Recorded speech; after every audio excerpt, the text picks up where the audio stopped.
You should just let me freak you. I say you should just.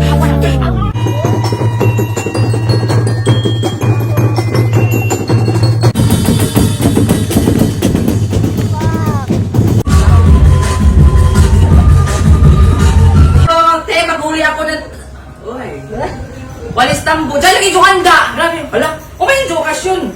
Gusto ko man. Pwede makitilaw. Pwede. Lumi-lagi yun sa dyan. Uy! Dahil ba yung walis tambo? Ay, ulit ko doon. Butang makan. Oo, sige. Uy, for the go! Ini man.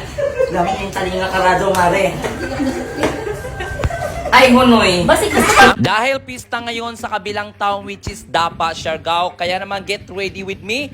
This is Nini Wonder Siargao. Welcome to my vlog. Parang galit si kuya sa likod ko. Kaya naman nag-umpisa na kaming umakyat sa mga bahay. Hoy!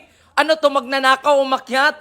At thank you so much sa aking kaibigan na nag-invite sa akin na dalhin ako sa mga bahay para makakain tayo. At ito nga yung una naming bahay na kinainan at sobrang nabusog ako. Ang advice ko lang sa mahilig kung pumunta sa festa, pag first house talaga, wag muna kayong kumain ng bonggang-bongga kasi nandito na naman kami sa next bahay. Parang busog na ako. Sabi ko sa mga kasama ko na, huwag naman tayo magmadali kasi marami pang oras. Sabi niya kasi meron pa tayong 5 bahay na naka-reserve. Huy, for the go, grabe ito, mabubusog talaga ako. Kaya naman bawat bahay na pinuntahan namin, meron silang mga handa na lechon. Hala, for the go. Grabe, for the pikas-pikas ang person. Ay, mikos-mikos natin yan. Ay, ang sarap ng lechon.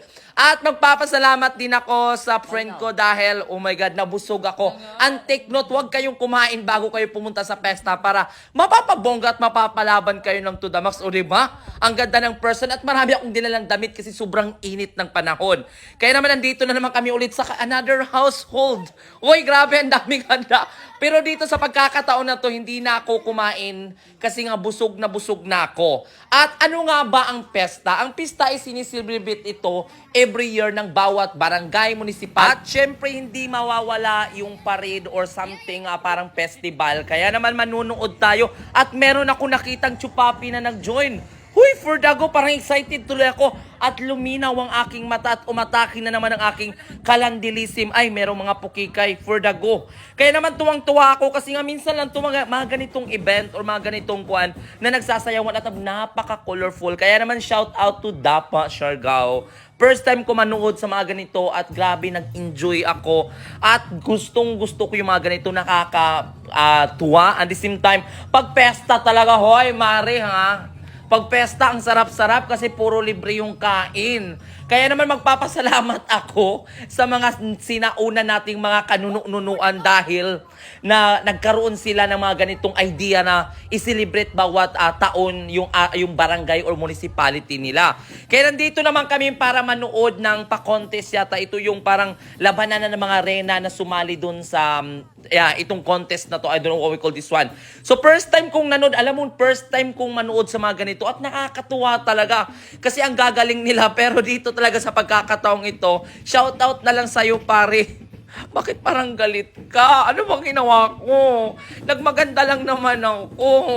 Uy, for the go. Single pa naman ako. Baka gusto mo akong jowain. Ready to mingle ako. Hoy, maragtala. Grabe talaga ito na. At dito na nga nilabas nila kung gano'n sila kagaling sumayaw or parang pinapakita nila or pinipresent nila ang kanilang team kung anong ang team nila. At sa pagkakataong ito, syempre for the watching ang person. Dahil minsan ko lang ito mapapanood. At masasabi ko talaga, kaya naman pala talagang dinarayo ng maraming tao para manood or tunghayan ang mga ganitong event. Kaya thank you so much sa mga behind of this and very successful event. And especially, isa-shout out ko lang, bawat kanto na napuntahan ko na tinanggapan ko ng alaklism, nalasing ako ng bonggang-bongga. Meron ako nalasahan na bitchin lisim, parang binichinan lisim ang person. Kaya naman pagdating ng gabi, nalasing lisim tuloy ako. At nakakatuwa naman talaga kasi ang daming nanonood sa aking vlog at nag-i-enjoy. Thank you so much for watching me and hopefully na magkita-kita tayo dito sa isla ng Siargao. And thank you, this is